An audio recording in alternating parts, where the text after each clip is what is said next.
Hello everyone, my self Vinita. So guys, हमने अपनी last video में एक्सरसाइज 3.5 के 3 क्वेश्चन सोल्व कर लिए जो कि क्रॉस मल्टीप्लिकेशन मेथड पे बेस्ड थे। आई होप आप सभी को क्वेश्चन समझ आ गए होंगे। ठीक है, तो आज की वीडियो में हम जो लास्ट क्वेश्चन जो बचा हुआ है क्वेश्चन नंबर 4 वो हम सोल्व करेंगे, जो कि एक प्रॉब्लम बेस्ड क्वेश्चन आपके पास दिया होगा। ठीक है, तो उसमें क्या कहा गया है, form the pair of linear equation in the following problems. आपको कुछ प्रॉब्लम्स दी गई है, स्टेटमेंट प्रॉब्लम दी गई है या कहें कि वर्ड प्रॉब्लम्स दी गई है, और वो कह रहा है उनकी क्या कीजिए, pair of linear equation form कीजिए। और आगे उसने कहा है कि find their solution by any algebraic method, और उनका सॉल्यूशन फाइंड आउट कीजिए बाय एनी अलजेब्राइक मेथड। अभी तक आपने 3 से 4 मेथड पढ़ लिए हैं। सब्स्टिट्यूशन हो गया जिसमें एलिमिनेशन, क्रॉस मल्टीप्लिकेशन मेथड, आप कोई भी मेथड इसमें यूज़ कर सकते हैं। ग्राफिकल मेथड है या कोई भी मेथड इसका यूज़ कर सकते हैं। ठीक है, तो चलिए जो फर्स्ट पार्ट है वो क्या कह रहा है वो देखते हैं। ये कह रहा है a part of monthly hostel charges is fixed. एक हॉस्टल चार्ज का जो मंथली हॉस्टल चार्ज है उसका एक पार्ट क्या है, फिक्स्ड है कि आपको इतना तो देना ही देना है, आपको इतना चार्ज तो देना ही होगा। And the remaining depends on the number of days one has taken food in the mess. और जो बाकी जो बच गया, जो रिमेनिंग है, वो किस पे डिपेंड कर रहा है, number of days one has taken in the food in the mess. Mess में से जो जितने दिन का खाना लेता है उसके अकॉर्डिंग उसको पे करना होगा। ये कह रहा है when a student A takes food for 20 days. जब एक कोई स्टूडेंट है जो कि आपका कितना दिन के लिए खाना ले रहा है, 20 डेज के लिए खाना ले रहा है, सी हैज़ टू पे ₹1000 एज हॉस्टल चार्जेस। तो उसको 1000 रुपये जो है वो हॉस्टल चार्जेस के तौर पे करने पड़ रहे हैं। Whereas a student B, जबकि जो बी है, स्टूडेंट है, वो टेक्स फूड फॉर 26 डेज, जो कि खाना ले रहा है 26 दिन के लिए, 26 डेज के लिए, pays ₹1180, that is ₹1180 as hostel charges. तो उसको 1180 रुपये उसको पे करना पड़ रहा है एज अ हॉस्टल चार्ज। ठीक है, इसने क्वेश्चन पूछ लिया है find the fix charge find out कीजिए and the cost of food per day, और कॉस्ट ऑफ फूड आपको पर डे के हिसाब से फाइंड आउट करना है।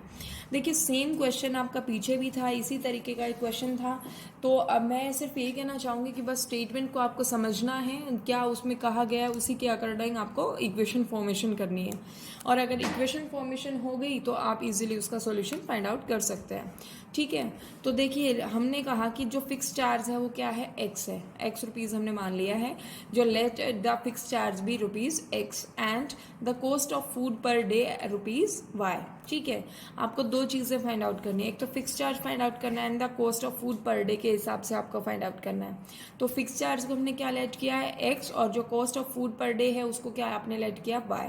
ठीक है, तो अब देखिए फर्स्ट कंडीशन, उसने कहा student A takes food for 20 days. जो ए स्टूडेंट है वो 20 डेज के लिए खाना लेता है, तो उसको कितना पे करना पड़ता है, ₹1000 पे करने पड़ते हैं। तो देखिए इक्वेशन क्या होगी, एक्स तो आपका फिक्स चार्ज है ही, और 20 डेज के लिए उसने किया है, तो x plus 20y equals to कितना होगा, 1000। और जो स्टूडेंट बी है तो वो क्या कर रहा है, whereas a student B वो टेक्स फूड फॉर 26 डेज, वो 26 दिन के लिए खाना ले रहा है, तो उसको कितना देना पड़ रहा है, ₹1180 देना पड़ रहा है एज अ हॉस्टल चार्ज। ठीक है, तो सेकेंड कंडीशन क्या हो जाएगी आपके पास, second condition will be, X तो देखिए फिक्स चार्ज है ही, उसने 26 डेज के लिए खाना लिया है और उसने पे किया है कितना, 1180। ये आपके पास दो इक्वेशंस हो गई हैं। अब उसने कहा है कि इन दोनों को आप क्या करो, कोई भी मेथड, कोई भी अलजेब्राइक मेथड लगा के सोल्व कीजिए। ये इक्वेशन फर्स्ट हो गई, ये इक्वेशन सेकंड हो गई। ठीक है, अब यहाँ से आप क्या कहेंगे, subtract equation first from second. आप तो कोई भी मेथड लगा सकते हैं ना, तो आपको क्या करना है, सब्ट्रैक्ट करना है इक्वेशन फर्स्ट को सेकंड से। तो हमें क्या यहाँ पे क्या वैल्यू मिलेगी, आप कह सकते हो कि x plus 26y minus of x plus 20y equals to 1180 minus 1000। ये आपको वैल्यू मिलेगी। ठीक है, ये आपके पास दो इक्वेशंस थी, दोनों इक्वेशन के ऊपर बेस्ड आपने इनको माइनस किया, तो आपके पास ये वैल्यू आई। अब देखिए किस तरीके से हमें इसको सोल्व करना है। यहाँ से आपके पास क्या हुआ, x plus 26y minus x minus 20y equals to कितना होगा, 180। ये x से x कैंसिल हो गया, 26 में से 20 माइनस हुआ तो ये कितना हो गया 6y। 6y इक्वल्स टू 180, तो y की वैल्यू जो है वो कितनी आएगी 180/6, that is y equals to 30। ठीक है, तो आपके पास cost of food per day के हिसाब से जो y आपने लेट किया था उसकी वैल्यू कितनी आई 30 आ गई। पुट द वैल्यू ऑफ, या फिर put y equals to 30 in equation first, we get, equation first में आप पुट करोगे तो ये आपके पास कितना होगा x in plus 20 into 30 equals to 1000। तो यहाँ से क्या हो गया x प्लस 600 इक्वल्स टू 1000, तो x की वैल्यू कितनी हो गई 1000 माइनस 600, तो ये आपके पास हो गया x की वैल्यू आ गई 400। ठीक है, तो जो फिक्स चार्ज है हॉस्टल का वो कितना है, हेंस फिक्स चार्ज ये कितना है आपके पास ₹400, एंड जो कॉस्ट पर डे है या फिर चार्ज पर डे के हिसाब से charge of food per day ये कितना है ₹30। ठीक है, इस तरीके से हमने इस क्वेश्चन को सोल्व कर दिया। आपको कुछ नहीं करना, बस आपको सबसे पहले इक्वेशन फॉर्मेशन करनी है। अगर इक्वेशन फॉर्मेशन आपकी हो गई है तो आपको कोई भी अलजेब्राइक मेथड लगा के उसको सोल्व करना है। देखिए ये हमने सोल्व कर दिया, 2 इक्वेशन बनी, दोनों को ऐड या सब्ट्रैक्ट करके हमने सोल्व कर दिया। ठीक है, तो यहाँ से आपके पास ये क्या हो गया, ये फर्स्ट क्वेश्चन जो फर्स्ट पार्ट था वो सोल्व हो गया है। ठीक है, सेकेंड इज, इसने कहा है a fraction becomes 1/3 when 1 is subtracted from the numerator and it becomes 1/4 when 8 is added to its denominator. Find the fraction, fraction आपको फाइंड आउट करना है। तो सॉल्यूशन करेंगे, तो सॉल्यूशन में न्यूमरेटर और डिनोमिनेटर को आप लेट कर लोगे। Let numerator be x and denominator be y, therefore fraction जो होगा वो किसकी फॉर्म का होगा, फ्रैक्शन जो है वो होगा आपके पास x/y की फॉर्म का। ठीक है, अब आपको क्या करना है, क्वेश्चन के अकॉर्डिंग आपको जो कंडीशंस दी गई है उनके अकॉर्डिंग आपको सॉल्व करना है। तो यहाँ से आपके पास फ्रैक्शन क्या हो गया, x/y हो गया। अब यहाँ क्या कहेंगे, according to question first condition जो है वो क्या होगी, फर्स्ट कंडीशन इज, देखिए फर्स्ट कंडीशन इसने कहा है जब न्यूमरेटर में से 1 माइनस किया जाता है तो ये कितना हो जाता है 1/3। तो आपके पास है फ्रैक्शन ये x/y। अब इसने कहा subtracted from the numerator, that means x - 1 हो जाएगा अपॉन y, तो आपके पास डिनोमिनेटर की तो कोई कंडीशन ही नहीं दी गई तो एज इट इज हो जाएगा। ये कितना हो जाता है 1/3। तो अगर मैं इसको सोल्व करना चाहूँ तो क्रॉस मल्टीप्लाई कर दें यहाँ से, 3x - 3 इक्वल्स टू y, तो इक्वेशन क्या बनेगी 3x - y इक्वल्स टू 3 हम कह सकते हैं, ये इक्वेशन हो गई फर्स्ट। ठीक है, सेकेंड कंडीशन उसने कहा, सेकेंड कंडीशन इज, उसने कहा डिनोमिनेटर में 8 ऐड कर दिया जाए तो ये कितना हो जाता है 1/4। ठीक है, तो यहाँ से क्या कहेंगे x/y प्लस 8 इक्वल्स टू कितना हो जाएगा 4। तो इसको सोल्व करेंगे तो ये कितना हो जाएगा x equals to 4y plus 32। ठीक है, तो अगर हम इसको लिखें स्टैंडर्ड फॉर्म में, that is x - 4y equals to कितना हो जाएगा 32। ये आपके पास कौन सी इक्वेशन हो गई, सेकेंड इक्वेशन हो गई। ठीक है, इस तरीके से हमने इसको सोल्व कर दिया है। आपके पास 2 इक्वेशन फॉर्मेशन हो गई है यहाँ से। ठीक है, तो यहाँ से देखिए किस तरीके से आप सोल्व करोगे। सॉरी, ये 1/4 था आपके पास। ठीक है, 1/4 था तो इक्वेशन चेंज हो जाएगी यहाँ से। ये क्या होगा 4x, ठीक है 4x equals to y plus 8। तो अगर हम इसको लिखते हैं तो ये कितना होगा 4x - y इक्वल्स टू 8। ये सेकेंड इक्वेशन होगी, क्योंकि इसने कहा है 1/4 हो जाता है, यहाँ पे क्या होगा 1/4। आपके पास 2 इक्वेशंस हो गई, दोनों को सोल्व करना है तो दोनों को हम क्या करते हैं, ऐड कर देते हैं या फिर माइनस कर दीजिए। सब्ट्रैक्ट, यहाँ पे आप लिखोगे subtract equation first from equation second. Second में से आपको क्या करना है, फर्स्ट को माइनस करना है, सब्ट्रैक्ट करना है। तो यहाँ से क्या हो जाएगा, ये आपके पास है 4x - y minus of 3x - y equals to कितना हो जाएगा 8 - 3। ठीक है, सॉल्व कीजिए 4x minus y minus 3x plus y equals to कितना होगा 5। ये y से y कैंसिल हो गया, x की वैल्यू कितनी आ गई 5। तो यहाँ से आप क्या कहोगे, put x equals to 5 in equation first. Equation first आपको क्या दी हुई थी, इक्वेशन फर्स्ट है आपके पास 3x minus y equals to 3, ठीक है। तो 3 into 5 minus y equals to कितना होगा 3। 15 माइनस वाई इक्वल्स टू कितना है 3। तो y की वैल्यू आप सोल्व करोगे तो कितना आएगा 12, ठीक है। x आपके पास 5 दैट इज न्यूमरेटर 5 आ गया और डिनोमिनेटर कितना आ गया 12 आ गया, ठीक है। दे हेंस फ्रैक्शन उसने पूछा है तो फ्रैक्शन क्या हो जाएगा, फ्रैक्शन होगा वो होगा 5/12, ठीक है। इस तरीके से हमने इसको सोल्व कर दिया है। ये आपके पास जो क्वेश्चन था ये क्वेश्चन नंबर 4 का सेकंड पार्ट था, ठीक है।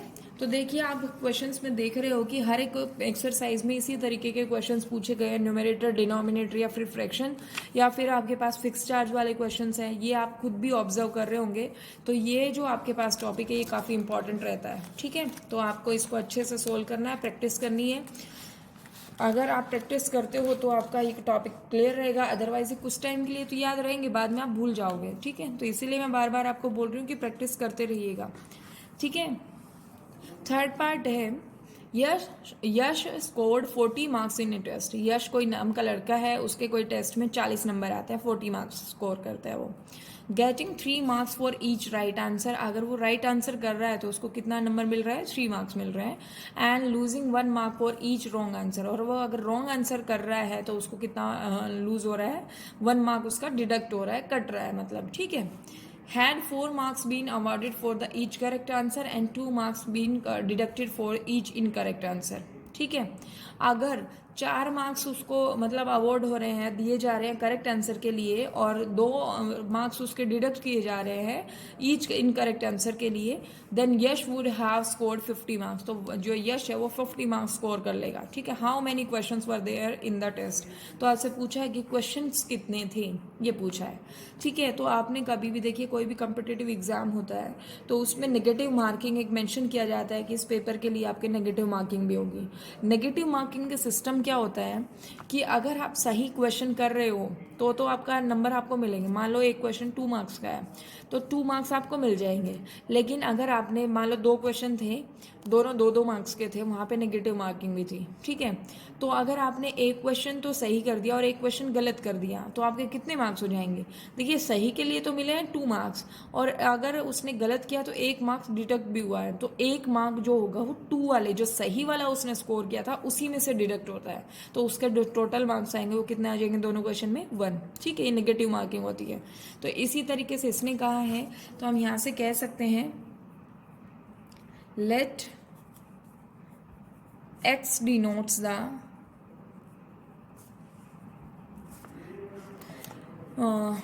कह सकते हैं correct answer questions, correct answered questions या नंबर ऑफ करेक्ट क्वेश्चंस, ठीक है। एंड y denotes the, या फिर हम कह सकते हैं wrong answer questions, wrong answered questions. उसने कहा है कि वो x तो करेक्ट आंसर क्वेश्चंस को कर रहा है डिनोट, और जो y है वो किसको कर रहा है, रॉन्ग आंसर क्वेश्चंस को कर रहा है डिनोट। या फिर आप यहाँ पे भी कह सकते हैं let the number of correct answers questions, ये आपके पास कितने x है और y आपके पास रॉन्ग आंसर क्वेश्चंस है, ठीक है। तो ये आपने लेट कर लिया। अब देखिए इसकी जो इक्वेशन फॉर्मेशन होगी वो थोड़ा सा ध्यान से कीजिएगा। यहाँ पे according to question first condition क्या होगी, फर्स्ट कंडीशन ये आपके पास क्या होगी, उसने कहा है टोटल मिलते हैं 40 नंबर उसको टेस्ट में, जो कि वो 3 मार्क्स उसको मिलते हैं हर एक करेक्ट आंसर के लिए, तो वो कितना हो जाएगा 3x, ठीक है। और उसके 1 मार्क उसका क्या हो रहा है, डिडक्ट हो रहा है रॉन्ग आंसर के लिए। तो जो डिडक्ट होगा ना वो करेक्ट आंसर वाले में से ही डिडक्ट होगा। तो यहाँ पे क्या होगा, -y, क्योंकि आपके पास 3x जो थे वो उसने कितना स्कोर किया है, करेक्ट आंसर के लिए स्कोर किया, और उसमें से उसने y डिडक्ट करा दिए। तो सही कराने वाले में से ही तो डिडक्ट किए, क्वेश्चन तो गलत हुआ ही हुआ, उसके साथ जो सही वाले हैं उसमें से भी डिडक्ट हो गए। तो ठीक है, तो ये कितना ले लिया इसने यहाँ पे, टोटल आ गया 40। ठीक है, ये फर्स्ट कंडीशन हो गई। सेकंड कंडीशन है आपके पास, सेकंड कंडीशन ये आपको दिया हुआ है, उसको कितने मार्क्स मिल रहे हैं, 4 मार्क्स मिल रहे हैं सही क्वेश्चन के लिए। ठीक है, तो 4 मार्क्स हो गए, दैट इज 4x हो गया, और उसको कितना डिडक्ट हो रहा है, उसका 2 मार्क्स डिडक्ट हो रहे हैं गलत आंसर के लिए। तो ये क्या होगा, 4x - 2y इक्वल्स टू कितना होगा, 50। ठीक है, ये आपकी क्या हो गई, सेकेंड इक्वेशन हो गई, क्योंकि 50 मार्क्स उसको टोटल स्कोर हो रहा है। ठीक है, ये आपकी इक्वेशन फर्स्ट है, और ये आप इसको अगर सोल्व कर लेते हो 2 से थ्रू आउट डिवाइड कर देते हैं, कितना हो जाएगा, 2x - y इक्वल्स टू 25। तो ये आपकी इक्वेशन हो गई सेकेंड। ठीक है, तो हम क्या करेंगे, हम फर्स्ट वाली में से सेकेंड को माइनस कर देते हैं। Subtract equation second from first, ये हम वी गेट, हमें क्या, हमें लेगा यहाँ से 3x - y minus of 2x - y equals to 40 - 25। ठीक है, तो ये कितना हो जाएगा, 3x - y minus 2x minus minus plus equals to हो गया 15। y से y कैंसिल हो गया, तो x की वैल्यू कितनी आई, 15। ठीक है, x की वैल्यू, दैट मीन्स जो करेक्ट आंसर क्वेश्चन थे उसने कितने किए, 15। तो अब हमें क्या करना है, हमें तो रॉन्ग आंसर क्वेश्चंस भी फाइंड आउट करने हैं। तो रॉन्ग आंसर क्वेश्चंस को किस तरीके से हम फाइंड आउट करेंगे, यहीं पे मैं कर देती हूँ इसको। ठीक है, put x equals to 15 in equation first. Equation first में आपको पुट कर दिया यहाँ से, तो ये देखिए कितना मिलेगा यहाँ से, 3 × 15 - y इक्वल्स टू 40। ये कितना हो गया, 45 - y इक्वल्स टू 40। तो y की वैल्यू जो आएगी वो कितनी आएगी, 5। दैट मीन्स आप, उसने कितना किया, 5 क्वेश्चन जो थे वो उसने गलत किए, और 15 क्वेश्चन जो थे वो सही किए। तो उसने पूछा कि कितने क्वेश्चंस थे, तो टोटल क्वेश्चंस क्या कहेंगे यहाँ पे, हैंस या देयरफॉर टोटल क्वेश्चंस, ये कितने हो जाएंगे, टोटल क्वेश्चंस आपके पास हो जाएंगे 15 सही क्वेश्चन है, और 5 जो है वो क्या है, रॉन्ग आंसर क्वेश्चंस है। तो ये कितना हो गया, टोटल नंबर ऑफ क्वेश्चंस कितने हो गए, 20। ठीक है, इस तरीके से हमने सेकेंड थर्ड पार्ट भी सोल्व कर दिया है। तो इक्वेशन फॉर्मेशन करते टाइम इसमें बहुत ही ध्यान देना होगा कि डिडक्शन जो हो रहा है वो आपका करेक्ट आंसर वाले मार्क्स में से ही होगा, क्योंकि और कोई तो मार्क्स है नहीं। अगर डिडक्शन जो होगा तो वो आपका किस में से होगा, करेक्ट आंसर वाले में, इसीलिए यहाँ पे माइनस का साइन आया है। ठीक है, आई होप आप सभी को ये समझ में आ गया। ये थर्ड पार्ट था। चलिए नेक्स्ट आपके पास है फोर्थ पार्ट, ये स्पीड से रिलेट कर रहा है क्वेश्चन। ठीक है, तो इसको देखिए किस तरीके से हम सोल्व करेंगे। ठीक है, सबसे पहले आपको स्पीड, डिस्टेंस और टाइम में रिलेशन पता होना चाहिए। ठीक है, तो देखिए इसमें क्या कहा गया है, places A and B are 100 kilometre apart on the highway. एक हाईवे पे A और B दो प्लेस है जो कि कितना है, 100 किलोमीटर का उनके बीच में डिफरेंस है। दैट मीन्स 100 किलोमीटर दोनों एक दूसरे से दूरी पे है। One car starts from A, एक जो कार है वो स्टार्ट कर होती है A से, एंड अनदर फ्रॉम B, और दूसरी स्टार्ट होती है B से। एट द सेम टाइम वो वहाँ से चलती है। ठीक है, if the car travel in the same direction at different speeds, अगर जो दोनों कार हैं वो अगर सेम ही डायरेक्शन में चल रही है और वो डिफरेंट स्पीड है उनकी, तो क्या होगा, दे मीट इन 5 आवर्स। तो उनको मीट होने में कितना टाइम लगता है, 5 आवर्स लगता है। ठीक है, if they travel towards each other, अगर वो दोनों एक ही डायरेक्शन में चल रही है, दे मीट इन 1 आवर, तो वो 1 घंटे में दोनों मिल जाती है। What are the speeds of the two cars, तो दोनों कार्स थी जो ए और बी प्लेसेस पे थी, उनकी स्पीड क्या होगी। देखिए आपको यहाँ तो दे दिया है टाइम, यहाँ पूछ लिया स्पीड, और डिस्टेंस दे दिया आपको 100। ठीक है, तो आपके पास एक फॉर्मूला होता है डिस्टेंस स्पीड वगैरह का। तो ये क्या होता है, स्पीड जो होती है वो आपके पास हमेशा होती है distance upon time, distance upon time, ये आपके पास फॉर्मूला होता है। ठीक है, तो यहाँ से आपको क्या करना, आप देखिए डिस्टेंस उसने 100 किलोमीटर दिया हुआ है, तो डिस्टेंस तो है, टाइम भी है हमारे पास, लेकिन स्पीड का काम हमें करना है। ठीक है, स्पीड हमें फाइंड आउट करनी है। अब देखिए कोई हाईवे है, लेट यहाँ पे कोई ए पॉइंट है और यहाँ पे कोई क्या है, बी पॉइंट है। ठीक है, इनके बीच का जो डिफरेंस है वो 100 किलोमीटर है। एक कार चली यहाँ से इस डायरेक्शन में, ठीक है, और दूसरी चली है इस डायरेक्शन में, ये सेम ही डायरेक्शन में बट डिफरेंट स्पीड्स है, तो 5 आवर्स का टाइम लेती है। अगर यहाँ से एक कार चली और यहाँ से एक कार चली, तो ये दोनों जो मीट होंगी वो कितना टाइम लेती है, 1 आवर का टाइम लेती है, और ये कितना लेती है, 5 आवर्स का टाइम लेती है। ठीक है, तो यहाँ पे ये कंडीशन है, तो हम क्या मान ले, दोनों कार्स की स्पीड को मान सकते हैं। तो लेट सॉल्यूशन में क्या कहेंगे, let speed of car from A, car from A ये कितना हमने एक्स किलोमीटर पर आवर मान लिया। ठीक है, और speed of car from B ये कितना मान लिया हमने, x kilometre y kilometre per hour मान लिया। ठीक है, क्योंकि डिस्टेंस आपका स्टैंडर्ड जो लेते हैं हम किलोमीटर पर आवर में लेते हैं स्पीड, तो ये कितना 100 है और आपका टाइम दिया हुआ है। ठीक है, तो अब देखिए कंडीशन क्या है, इस क्वेश्चन को थोड़ा सा ध्यान से समझिएगा। उसने टाइम का रिलेशन दे दिया है। फर्स्ट कंडीशन उसने कहा वो दोनों सेम ही डायरेक्शन में जा रही है, तो देखिए सेम डायरेक्शन में जाएगी, तो यहाँ से सेम डायरेक्शन में जाएगी तो वो 5 घंटे लेती है, टाइम ज़्यादा लेगी, क्योंकि इनके बीच का जो डिस्टेंस है वो भी क्या हो रहा है, बढ़ गया एक तरीके से। ठीक है, तो यहाँ से वो कितना होगा कि x माइनस वाई, अगर x ज़्यादा बड़ा है और y, तो आपका जो डिफरेंस आएगा that is speed upon time, that is speed आपके पास कितना है 100, सॉरी डिस्टेंस क्या है आपके पास 100, और स्पीड क्या है आपकी x माइनस वाई, अगर सेम डायरेक्शन में जा रही है। ठीक है, तो ये x अपॉन वाई और ये कितना हो गया 5। तो यहाँ पे हम मेंशन कर सकते हैं speed of cars in both in same direction, तो इसको हम क्या लिखेंगे, x minus y kilometre per hour के हिसाब से लिखेंगे। ठीक है, तो ये आपके पास इस तरीके से आया। अगर यहाँ से डिस्टेंस अपॉन स्पीड कर देती हूँ तो ये क्या आ जाएगा, टाइम, तो मैंने वही कंडीशन यहाँ पे रखी है। ठीक है, तो दूसरी कंडीशन भी हमें देनी पड़ेगी यहाँ पे, जब वो आपकी ऑपोजिट डायरेक्शन में चल रही है, and speed of cars in opposite direction, दोनों की पूछी है इसने, ऑपोजिट डायरेक्शन, तो ये क्या हो जाएगा आपके पास x प्लस वाई हो जाएगा। ठीक है, किलोमीटर पर आवर, तो ये 100 upon x minus y equals to क्या हो गया 5। तो इसको अगर हम सोल्व करते हैं तो देखिए क्या, इसको मैं लिख सकती हूँ 20 upon x minus y equals to 1, 5 से मैंने थ्रू आउट डिवाइड कर दिया, तो इक्वेशन क्या बनी, x minus y equals to 20, ये आपकी बनी फर्स्ट इक्वेशन।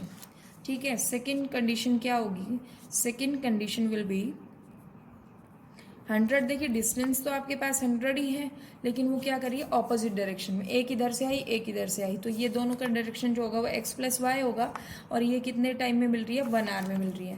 तो यहाँ से सेकेंड इक्वेशन क्या आई, x plus y equals to कितना हो गया 100, ये सेकेंड इक्वेशन। ठीक है, दोनों को ऐड कर दीजिए, on adding equation first and second, आपको क्या मिलेगा यहाँ से, x minus y plus x plus y equals to 20 plus 100। ठीक है, तो ये y से y कैंसिल हो गया, 2x इक्वल्स टू 120, तो x की जो वैल्यू आई वो कितनी आएगी 60, दैट इज जो स्पीड ऑफ कार थी फ्रॉम a वो कितना आ गया 60 किलोमीटर पर आवर।